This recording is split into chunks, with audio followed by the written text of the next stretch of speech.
Բարև ձեզ, Պրես կենտրոն հարցազրույց հաղորդաշարի շրջանակներում շարունակում ենք կամուրջ քաղաքացիական նախաձեռնության քննարկումները,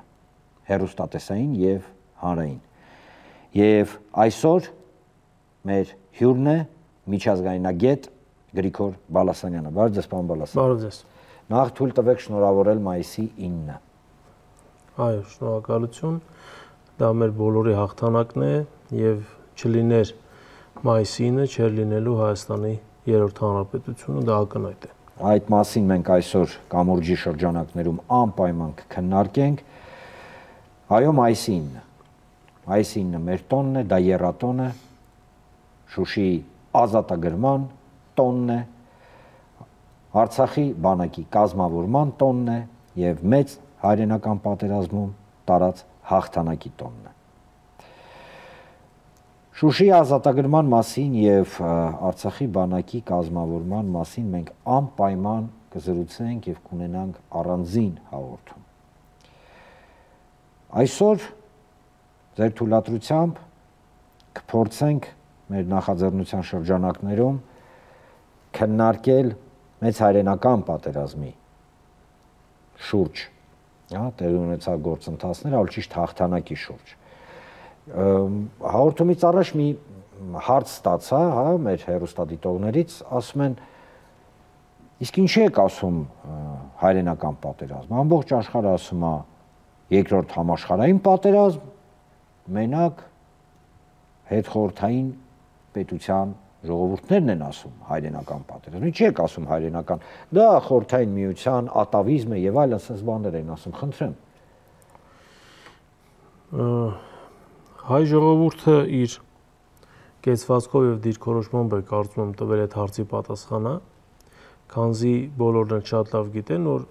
հետխորհրդային ժողովուրդներից յուրաքանչյուրը իր պատճառն ունի այս պատերազմը հայրենական անվանելու եւ հայ ժողովուրդը եւս իր պատճառն ունի, քանզի հայրենական են կոչել, որովհետեւ պարտության դեպքում կանգնած էին լինելու հերթական անգամ հայրենիքը կորցնելու վտանգի առաջ եւ հերթական անգամ հողը զրկվելու եւ ունը զրկվելու վտանգի առաջ։ Խոսքը 43 թվականի Ստալինգրադի ճակատամարտի մասին է։ Հայրենական է, քանզի հայ ժողովուրդը վերցնելով այդ պատերազմի եւ կրելով պատերազմի ողջ բեռն ու ողջ ծանրությունը, այդ պատերազմին տվեց ամեն ինչ եւ ձեռք բերեց հպարտություն։ Հպարտություն իր 106 խորհրդային միության հերոսներով, իմիջիայլոց հայերը ազգային, այսպես ազգերի շարքում երրորդն են ռուսներից եւ ուկրաինացիներից հետո տոկոսայինով, այո, ովքեր տվել են ամենից շատ խորհրդային միության հերոսներ։ Հայրենական էր մեր 5 մարշալներով, հայրենական էր մեր այն 300,000 զոհով, որոնք իրենց կյանքը չխնայեցին, որպեսզի խորհրդային Հայաստանը լինի եւ հետո էլ լինի Հայաստանի Հանրապետությունը։ Հիմա այն մարդիկ, ովքեր փորձում են զուգահեռներ անցկացնել եւ նշել, որ դա խորհրդային նարատիվներ էր, որ դա հայրենական չէր, դա գիտեք արդեն յուրաքանչյուրի դիրքորոշման եւ կեցվածքի խնդիր է, ում համար ինչ դիրքորոշում կա հայրենական մեծ պատերազմի հետ կապված եւ նաեւ շատ զարմանալիորեն ես կարծում եի, որ մեծ հայրենականի ժամանակ մենք թոթափել ենք եւ արմատախիլ ենք արել նաեւ այդ պոլիցայիների ինստիտուտը, որը կար մեծ հայրենականի ժամանակ, բայց զարմանալիորեն ես տեսնում եմ, որ շատ սկսում են տարածվել պոլիցայի հետնորդներ, մենք խոսենք, որը եւս անթույլատրելի է։ Իսկ եթե կարճ, դա յուրաքանչյուրի դիրքորոշումն է, ինքը իր համար թող որոշի այդ պատերազմը իր համար հայրենական էր թե ոչ, հիմա ես տվեցի դրա քաղաքագիտական եւ պատմագիտական սահմանումը, արդեն յուրաքանչյուր մարդու համար ինքը թող որոշի դա իր համար ինչ պատերազմ է։ Թույլ տվեք մեջ բերել Յակով Կատանկովի հայրենական մեծ պատերազմի մասնակից հատուկ ծառայությունների սպա կարծիքը, որը հետևյալն է, ուշադրություն։ Հայրենական մեծ պատերազմը հայ ժողովրդի համար ուներ կենսական նշանակություն։ Եթե խորհրդային միությունը պարտվեր, ապա Թուրքիան անմիջապես կներգրավվեր պատերազմի մեջ, բնականաբար Հայաստանի ուղղությամբ։ Այսինքն խորհրդային միության դեմ պատերազմի անմիջապես մասնակից կդառնար։ Եվ նույն կատանկովը ասում է, եւ դա բնականաբար կլիներ ցեղասպանության շարունակությունը։ Կիսում եք այս կարծիքը։ Ոչ մենք կիսում եմ, այլև ինձ թույլ կտամ լրացնել հարգարժան վետերանի խոսքը, եթե չլինեին մեր այսօրվա վայ բարեկամները, ապա ոչ միայն հայ ժողովուրդը Արևելյան Հայաստանում եւ Խորհրդային Հայաստանում կզարգացներ իր պետությունը, այլ նաեւ ուներ բոլոր շանսերը առնվազն մինչեւ Իգդիր Սուրմալու եւ մինչեւ Վան միացնելու Խորհրդային Հայաստանին եւ ունենալու Մեծ Հայաստան, այդ ծրագիրը արդեն կար։ Եթե նորից եմ ասում, չլինեին մեր վայ բարեկամները, ովքեր միջուկային զենքի սպառնալիքի տակ ստիպեցին Խորհրդային Միությանը հրաժարվել Օսմանյան կայսրության իրավահաջորդ Թուրքիայի մասնատման ծրագրից, իսկ այդ ծրագիրը կար։ Անգամ կային ճակատի հրամանատարներ եւ անգամ կային խոսքեր, որ առավոտյան նախաճաշում ենք միտեղ, հետո ճաշում ենք Վանում։ Այդ բաները կա, ողջ արխիվացված եւ ոչ ոք դա չի կարող հերքել։ Հետևաբար հայերի համար այս պատերազմը կենաց եւ մահու կռիվ էր եւ պատահական չի, որ իմ խոսքի սկզբում էլ այդ մասին ասեցի եւ նաեւ Սփյուռքում ապրող մեր հայրենակիցների համար էլ սա եւս հայրենական պատերազմ էր, որովհետեւ հասկանում էին, որ հակառակ պարագայում Խորհրդային Հայաստանն էլ է սրի քաշվելու Թուրքիայի կողմից եւ դրա համար էլ այդ հանգանակությունը կատարվեց եւ Սասունցի Դավիթ տանկային շարասյունը ձևավորվեց, երկրորդը պիտի ձևավորվեր Իրանահայ համայնքի կողմից, բայց արդեն պատերազմը ավարտվել էր։ Այսինքն սա ողջ հայ ժողովրդի համար էր կենսական պատերազմ, դրա համար էլ մենք սա համարում ենք հայրենական պատերազմ։ Տեսեք, ես ստիպված եմ ներողություն խնդրել, քանզի հակահայկական, հակապետական, ինչ ոչ նեոթուրքական, տեղեկատվական հոսքերը, որոնք ներթափանցում են հայկական տեղեկատվական դաշտ եւ թունավորում են մարդկանց, ըստ էության ոչնչացնելով այն կամուրջները մեր պատմության միջև, սենց մի բան են ասում, ներողություն, պարոն Բալասյան, ներողություն, արգելի հեռուստադիտողներ, ասում են բառացի, դե մեր կռիվը չէր, ռուսները տարան մեզ պատերազմ, դա ընդհանրապես մեր հետ կապ չուներ եւ այլն, այսինքն փորձում են նսեմացնել եւ ստորացնել մայիսի 9-ի հաղթանակի օրվա նշանակությունը մեր հայրիս կենսական գոյության համար։ Խնդրեմ, ինչ կպատասխանեք այդ մարդկանց, ընդ որում ասեմ, կան մարդիկ, ովքեր ուղղակի ենթարկված են այդ տեղեկատվական տերորին։ Գիտեք, այդ տեղեկատվություն տարածողներին ես անվանում եմ քաղաքական նայոմնիկներ,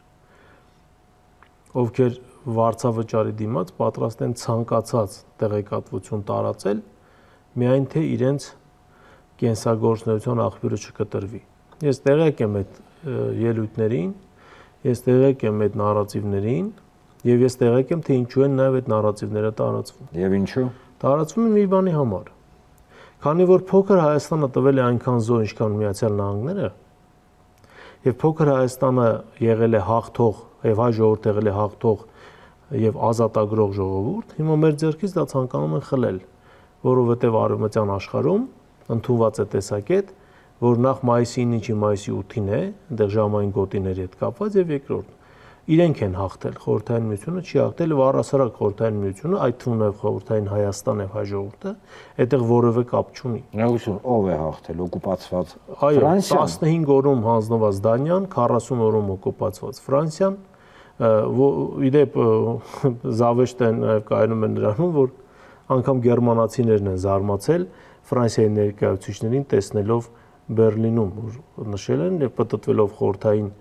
պատվիրակության կողմը, նշել են, որ մենք իրենց հաստատ չենք պարտվել, որ իրենք ինչ գործ ունեն այստեղ, որտեղ իրենք հաղթող մայիսի 8-ին, երբ որ կապիտուլյացիան էր ստորագրվում։ Իսկ պատճառը հետեւյալն է, խլում են ժողովրդի ձեռքից հաղթող ժողովրդի այսպես կոչումը, դա իրենց է պետք, որպեսզի իրենք լինեն միայն հաղթողը, իրենց է պետք, որպեսզի կարողանան հետո միանձնյա այսպես սրբագրել պատմությունը եւ կոմունիզմը, բոլշևիզմը կամ կոմունիզմը, ավելի ճիշտ, ընդհանրացնել եւ զուգահեռներ անցկացնել ֆաշիզմի հետ, որ դա նույն բանն է։ Սա անթույլատրելի մոտեցում է։ Անթույլատրելի, բայց ես ասում եմ, գիտեմ դա որտեղից է գալիս, ովքեր են վճարում դրա համար, եւ ուղղակի ինձ համար անընդունելի է, երբ այդ ամենը տարածվում է ազգությամբ հայերի միջոցով, սա կրկնակի անթույլատրելի է։ Դուք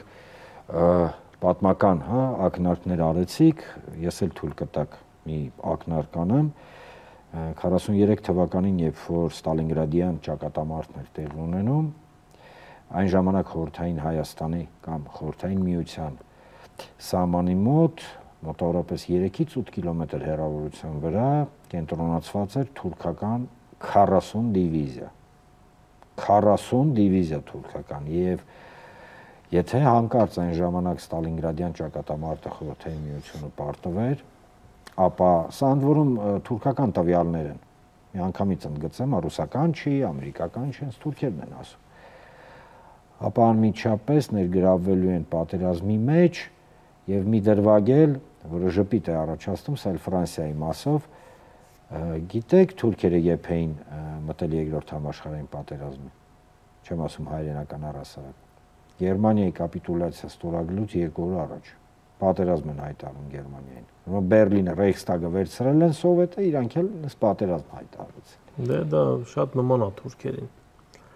Շատ նման է թուրքերին։ Թուրքերը 2 անգամ են դավաճանել Հիտլերին, եւ այդ դավաճանության մեկն էլ էս դա է։ Լինելով իբր դաշնակից։ Բայց շատ զարմանալի եւ ցավալին այն է, որ այսօր մեծ հայրենականի մասին խոսում, բարբաջում են պետություններ, ովքեր ֆաշիստական Գերմանիայի դաշնակիցն են եղել։ Ոչ թե շուտ հանձնվել են, այլ եղել են դաշնակից։ Եվ նրանց զորքերն են կռվել, այդ թվում նաև հայերի դեմ։ Եթե այդպես ընդհանրացնելով ասենք, նույն ռումինացիները, նույն հունգարները, նույն ովքեր են այնտեղ սլովակները, խորվատները, որ նորվեգացիները, շատ ավելի դաժանություն էին ցուցաբերում գերիների հանդեպ։ Շվեդական էսեսական դիվիզիա։ Եվ հետո հիմա այդ պետությունները հանկարծ այսպես խոսում են, որ իրենք բարձում է հաղթող են, որ իրենք հաղթել են եւ այլն, եւ ավելին փորձ է արվում սեփականաշնորհել պատմությունը եւ հաղթանակ, ինչ ընդհանրապես անթույլատրել է, երբ Աուշվիցի եւ ուրեմն լեհական մյուս այսպես մահվան ճամբարների ազատագրման հերթական տարելիցին չի հրավիրվում խորհրդային միության իրավահաջորդ պետության Ռուսաստանի ներկայացուցիչը եւ ավելին, երբ ուկրաինական ճակատը սեփականաշնորհվում է, որ դրանք եղել են բացառապես ուկրաինացիներից կազմված ճակատներ, այստեղ սա ոչ միայն քմծիծաղ է առաջացնում, այլև զայրույթ։ Բայց նաև ինձ մոտ զայրույթ է առաջացնում, որ նույն ուկրաինացիներն են մասնակցում այս խաղին, ուրանալով իրենց պապերի հիշատակը եւ մոռանալով այն մոխրակույտը, որին վերածվել էր Կիևը նույն ֆաշիստական Գերմանիայի թեթև ձեռքով։ Եվ հիմա, երբ պետության եւ ժողովրդի այսպես գիտակցությունից ջնջում են ընդհանրապես հաղթող ազգ լինելու գաղափարը, երբ 91 թվականին տալիս են թողնում են խորհրդային միությունը թողնում է Ուկրաինային 52 միլիոն բարձրագույն կրթությամբ քաղաքացի հսկայական արդյունաբերական հզորություններով եւ այսօր Ուկրաինան վերածվել է պոլիգոնի, սա այն է, ինչ պետք է տեսնեն բոլոր հետխորհրդային պետությունները եւ քաղաքացիները, թե ինչի կարելի է վերածել ժողովրդին ընդամենը 1-2 տասնամյակի ընթացքում։ Այդ նույն ուկրաինալեզու, հայալեզու, բելարուսալեզու, մոլդովալեզու վարձկանների միջոցով, ովքեր չունենալով ոչ անցյալ, ոչ ներկա, ոչ ապագա, իրենց իրավունք են վերապահում ձայն բարձրացնել եւ ձեռք բարձրացնել ժողովրդի իշխողության վրա։ Այս սա է անթույլատրելին եւ սա է կտրում այն կամուրջը, որ կա սերունդների մեջ։ Եվ մենք հենց սրա դեմ պիտի կարծում եմ պայքարենք, որպեսզի սույն քաղաքական վարձկանները հետայսու այլևս չհամարձակվեն ձայն բարձրացնել եւ վայրահաչել մեծ հայրենական պատերազմի եւ մեծ հայրենականում 300,000 զոհ տված մեր հայրենակիցների հիշատակին։ Պարոն Բալասանյան, հաղորդմանը նախապատրաստվելիս մի քաղաքական վերլուծության մեջ կարդացի հետևյալ բարբերությունը, որը կարծում եմ լրիվ համահունչ է ձեր այսօրվա խոսքին։ Տեսեք, ուղղակի մեջբերում եմ։ Ակնհայտ է, որ Եվրոպան այսօր մի ուղի է բռնել եւ փորձում է վերանայել երկրորդ համաշխարհային պատերազմի արդյունքները, ինչը կրկին կենսական վտանգ է առաջացնում երկրագնդի անվտանգային ճարտարապետության համար։ Իրականում այո, այն սկզբունքները, որոնք կային երկրորդ համաշխարհային պատերազմի ավարտից հետո եւ որի շուրջ ստորագրվեց մտադրությունների հուշագիրը, ստորագրվեցին պայմանագրեր, խոսքը Յալթա, Պոտսդամ, այդ պայմանագրերի մասին է եւ Յալթա-Պոտսդամյան այսպես անվտանգային համակարգի, այսօր այդ ամեն ինչը փլուզվել է եւ փլուզման եզրին է։ Երբ հայտարարում են, որ պետք է վերանայվեն երկրորդ համաշխարհային արդյունքները եւ այդ մասին ամենից բարձր գոռում են լեհերը, ովքեր մինչեւ կյանքի վերջ պետք է շնորհակալ լինեն Խորհրդային Միությանը եւ անձամբ Խորհրդային Միության ղեկավարին Ստալինին Լեհաստան պետություն ունենալու համար, իմիջիայլոց նույն բրիտանացիները առաջարկում էին դրա փոխարեն այլ տարբերակ։ Եվ ինչ տարբերակ։ Առաջարկում են, որ Լեհաստանի փոխարեն եկեք Բալկաններում ավելի հարմար պայմաններ առաջարկենք։ Եկեք Թուրքիայի հետ կապված ավելի լավ պայմաններ առաջարկենք, եկեք Իրանի հետ կապված ավելի լավ պայմաններ առաջարկենք ձեզ։ Լեհաստանը կարող է եւ չլինել այն սահմաններով, որ կա։ Բայց Ստալինը գնաց այլ ճանապարհով, գնաց մեծ Լեհաստան ունենալու ճանապարհով։ Եվ այսօր Գդանսկը, Դանցիգը գերմանական, որ գտնվում է Լեհաստանի զգողության տակ, դա միայն եւ միայն շնորհիվ Խորհրդային Միության։ Հիմա այստեղ կարող է հարց առաջանալ եւ ես կարծում եմ որոշ մեկնաբաններ հարցեր կտան, բա ոնց ինչ կասեք Մոլոտով-Ռիբենտրոպ պայմանագրի մասին։ 39, այո։ Ես դա այդ հարցին կպատասխանեմ հարցով։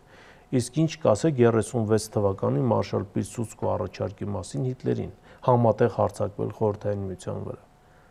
Իսկ ինչ է, Ստալինը չգիտեր այդ մասին, իհարկե գիտեր։ Մարշալ Պիլսուդսկին այն ժամանակվա Ռեչպոսպոլիտա, այսինքն Լեհաստանի ղեկավարն էր։ Այո, բայց ես ուղղակի ցանկանում եմ մի բան էլ ասել։ Մինչև 39 թվականի Լեհաստանը եւ 45 թվականի Լեհաստանը դրանք տարբեր տարածքներով պետություններ են։ Եվ Լեհաստանը 45 թվականին շահած դուրս եկավ երկրորդ համաշխարհայինից, ունենալով շատ ավելի մեծ տարածքներ, քան ուներ մինչև երկրորդ համաշխարհային պատերազմը։ Սա ուղղակի։ Իսկ այն մարդկանց համար, ովքեր նաև ես ուզում եմ որոշակի նաև այսպես զուգահեռներ անցկացնել ներկայիս շրջանը, այդ հիշելով երկրորդ համաշխարհայինի դեպքերը, համաշխարհայինից առաջ եղած դեպքերը, երբ որ փորձում են մեզ համոզել, որ տարածքներ տալով մենք կարող ենք ագրեսորին խաղաղեցնել, ես ուղղակի հիշեցնում եմ Սուդետական մարզի ճակատագիրը, Չեխոսլովակիային, Ֆրանսիա եւ Մեծ Բրիտանիայի վարչապետների բարձր հովանու ներքո խոստացան խաղաղություն, եթե վերջինս զիջի Սուդետական մարզը Գերմանիային։ Զիջելուց հետո իրենք ոչ միայն խաղաղություն չստացան, այլև Չեխոսլովակիան որպես պետություն վերացավ։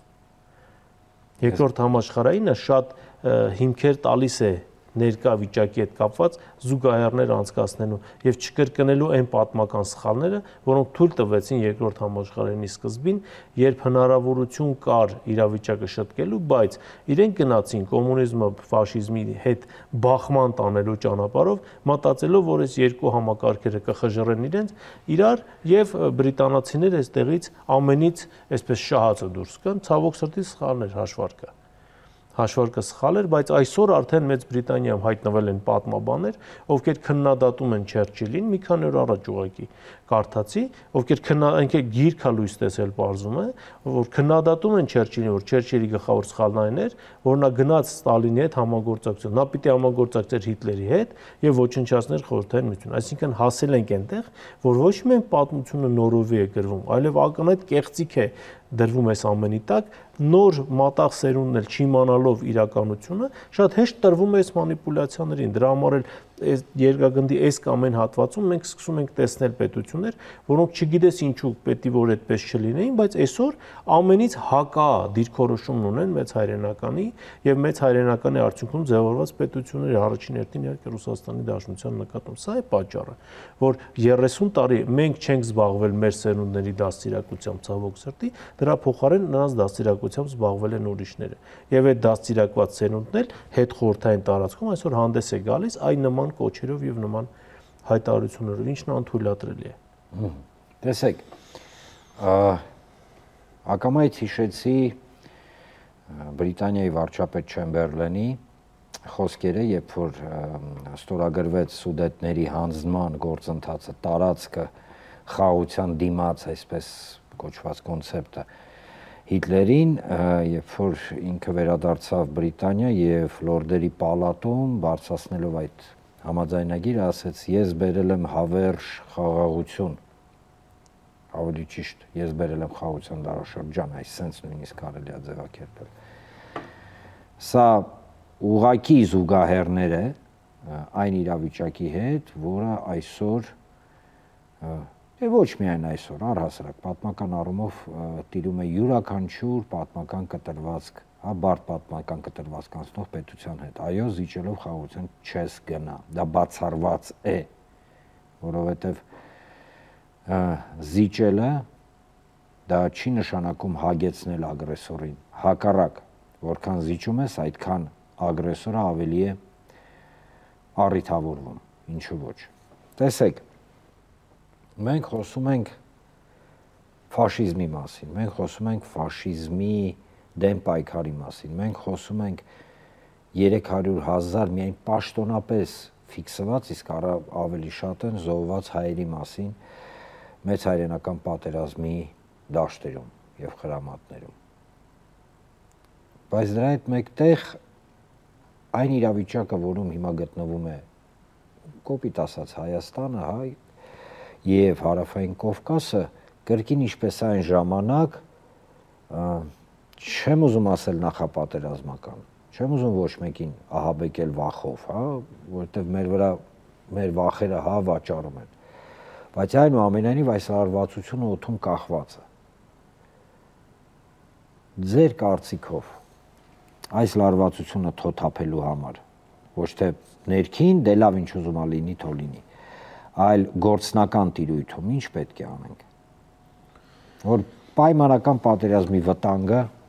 մեզ չսպառնա։ Ես գիտեմ մի բան, որ աշխատում է շուրջ 4000 տարի։ Եթե դու անընդհատ փորձում ես հագորդ տալ քո թշնամու ցանկություններին, դու անպայման ստանում ես պատերազմ։ Ես հիշեմ, ուղղակի մի քանի օր առաջ, կարծեմ, չգիտեմ, դուք եք ներկա եղել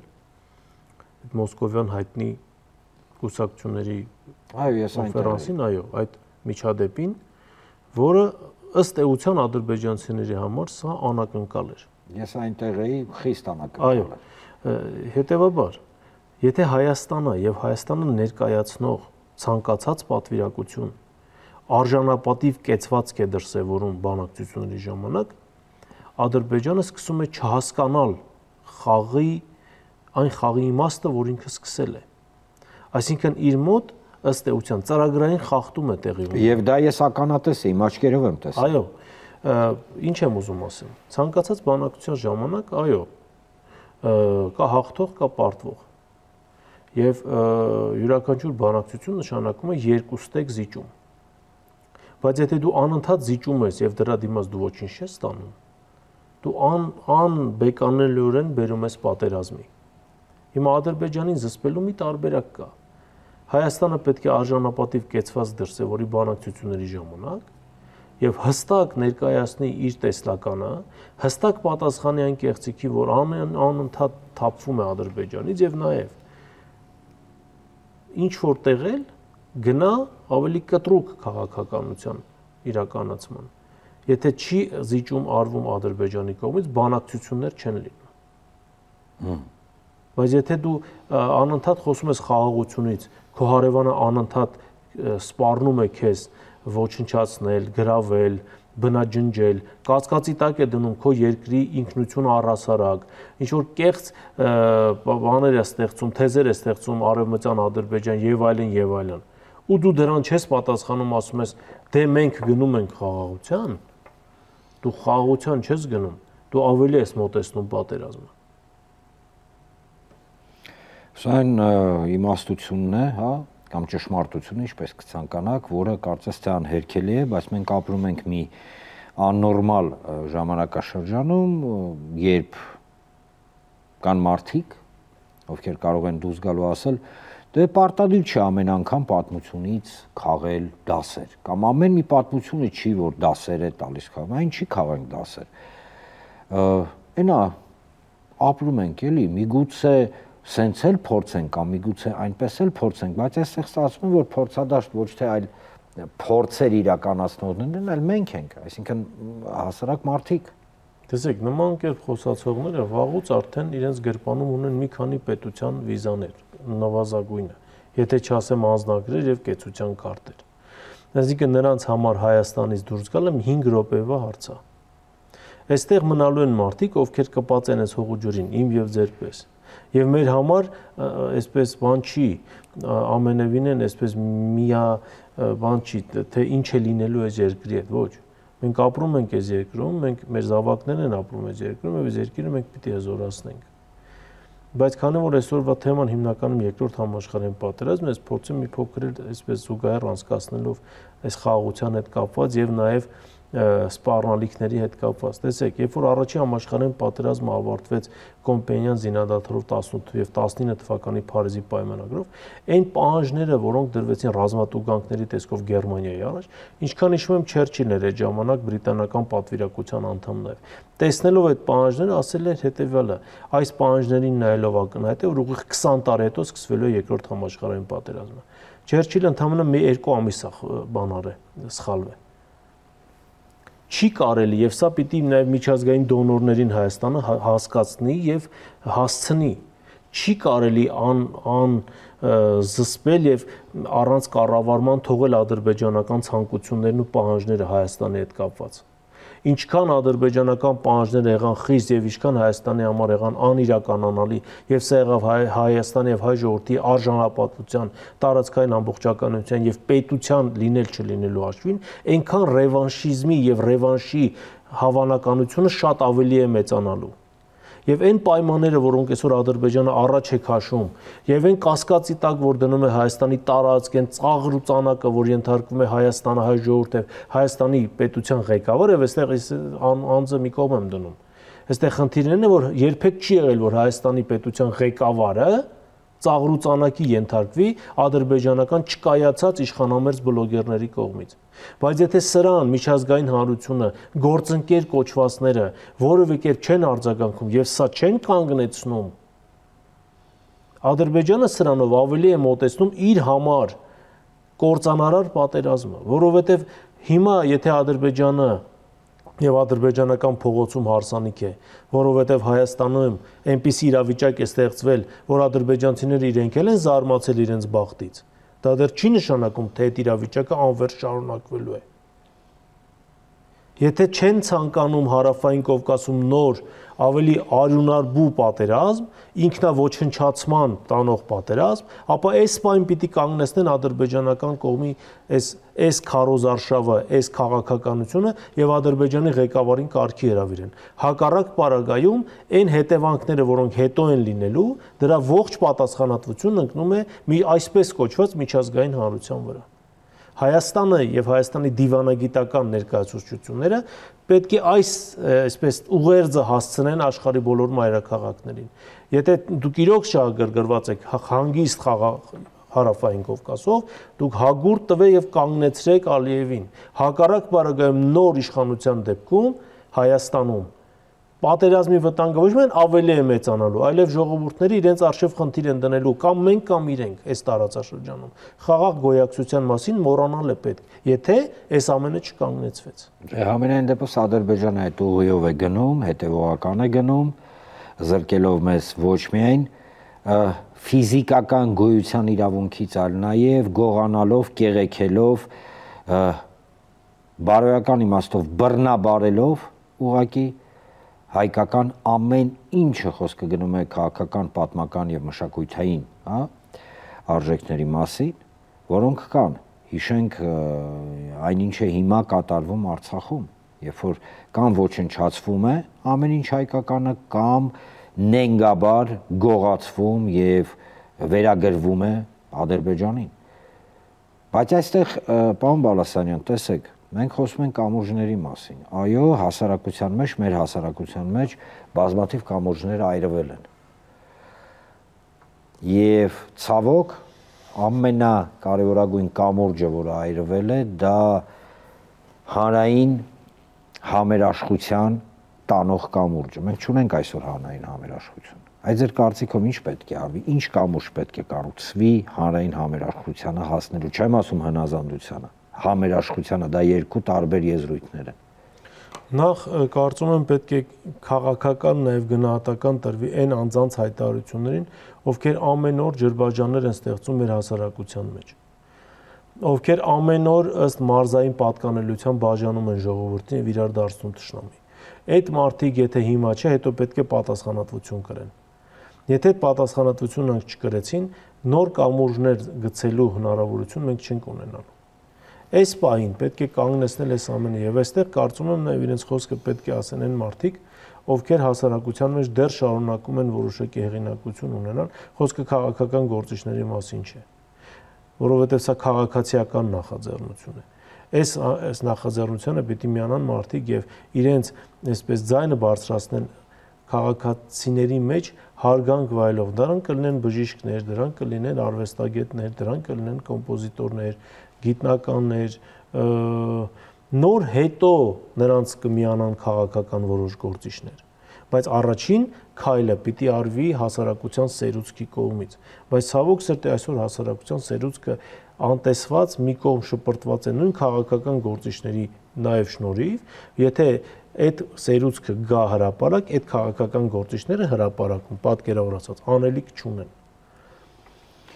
Շնորհակալություն։ Ես էլ եմ շնորհակալ։ Երկրորդելով պարոն Բալասանյանի խոսքը, այո, կամուրջ քաղաքացիական նախաձեռնությունը բաց է բոլորի համար, հարգելի հեռուստադիտողներ, եթե կան մտքեր, կան գաղափարներ, եթե կա տեսլական, որը միգուցե մի փուչուրիկ, բայց այնուամենայնիվ կամուրջ կկառուցի մեր բոլորիս միջև, ապա խնդրեմ մենք պատրաստ ենք լսել եւ այդ կամուրջը կառուցել միասին։ Շնորհավոր մայիսի 9-ը, շնորհավոր Շուշի ազատագրման օրը, շնորհավոր Արցախի բանակի կազմավորման օրը եւ շնորհավոր մեծ հայրենական պատերազմում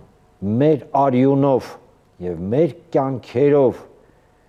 փառահեղ հաղթանակի օրը, շնորհավոր մայիսի 9-ը։ Եթերում պրեսկենտրոն հարցազրույց հաղորդման շրջանակներում հերթական կամուրջ քաղաքացիական նախաձեռնության քննարկումներ։ Կհանդիպենք հաջորդ անգամ։